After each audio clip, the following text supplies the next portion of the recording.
ici, on va faire un deuxième exemple avec des fractions. Alors, on a encore affaire à une équation parce qu'il y a des variables à gauche, signe égal. Il y a des membres de chaque côté, donc c'est bien une équation. Donc, on va passer à l'étape 0. Donc, il s'agit de regrouper les termes semblables et de simplifier si possible. Bien, si je regarde, effectivement, j'ai des termes semblables du côté gauche. X plus x sur 2, ce sont des termes semblables parce qu'on a la même variable. Donc, on va essayer de simplifier ça. Alors, si je prends ma calculatrice et que je fais 1 plus une demi avec le bouton ABC de votre calculatrice, bien, vous allez obtenir 3 demi.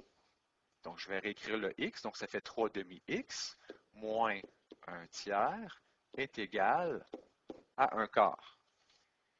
Donc, maintenant, l'étape 0 est complétée. Je vais pouvoir passer à l'étape 1, c'est-à-dire défaire les parenthèses s'il y en a. Il n'y en a pas. On va passer à l'étape 2.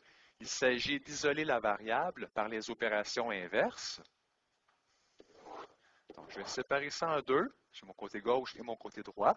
Je choisis encore une fois de mettre les variables du côté gauche. Donc, je devrais éliminer le moins 1 tiers qui est ici.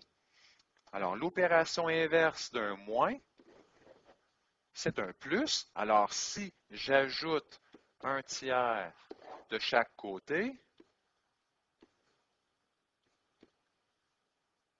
donc encore une fois, on va se servir du bouton ABC de la calculatrice. Donc ça s'annule. Mais si je fais 1 quart plus 1 tiers sur ma calculatrice avec le bouton ABC, hein, c'est une touche sur laquelle est indiqué généralement ABC de cette façon, ça nous donne 7 douzièmes. Et à gauche, nous avons 3x sur 2. Donc, nous n'avons pas encore complété. Il s'agit d'isoler x. Donc, il s'agit d'avoir un x. Nous n'avons pas encore un x, mais 3 demi-x. Donc, si je regarde attentivement, entre le 3 demi et le x, donc, sous-entendu, il y a une multiplication. Et on sait que l'inverse d'une multiplication, rappelez-vous, on fait toujours les opérations inverses lorsqu'on résout des équations. Donc, l'inverse d'une multiplication, c'est une division. Alors, si je divise d'un côté par 3 demi, je vais être obligé de diviser par 3 demi de l'autre côté. Donc, 3 demi divisé par 3 demi, ça fait 1. Donc, j'obtiens 1x. Le 1, je peux l'écrire, mais généralement, on ne l'écrit pas. Donc, x vaut combien? Donc, encore une fois, je vais prendre le bouton ABC de la calculatrice et je vais rentrer 7 douzièmes divisé par 3 demi en me servant du bouton ABC et je vais obtenir 7 dix-huitièmes. Il ne me reste qu'à vérifier ma solution. Alors, je vais faire une vérification. On a obtenu que x égale 7 dix-huitièmes. Alors, je vais remplacer x par 7 dix-huitièmes dans mon équation. Alors, ça donne, donc x ici vaut 7 dix-huitièmes, plus ici j'ai x demi, donc x vaut 7 dix-huitièmes, que je vais diviser en 2, moins 1 tiers. Ça doit donner 1 quart.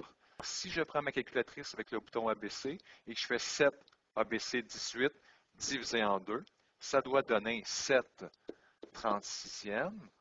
Alors, je réécris tout ce que j'ai et je vais vérifier si c'est bien égal à 1 quart. Je vais me faire un peu de place.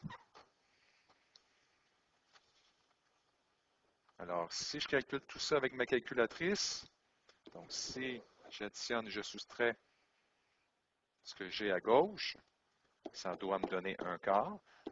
Et à droite, j'ai 1 quart. Donc, c'est bien ma solution. Donc, c'est une vérification comme quoi ma réponse, c'est bien x égale 7 dix-huitièmes.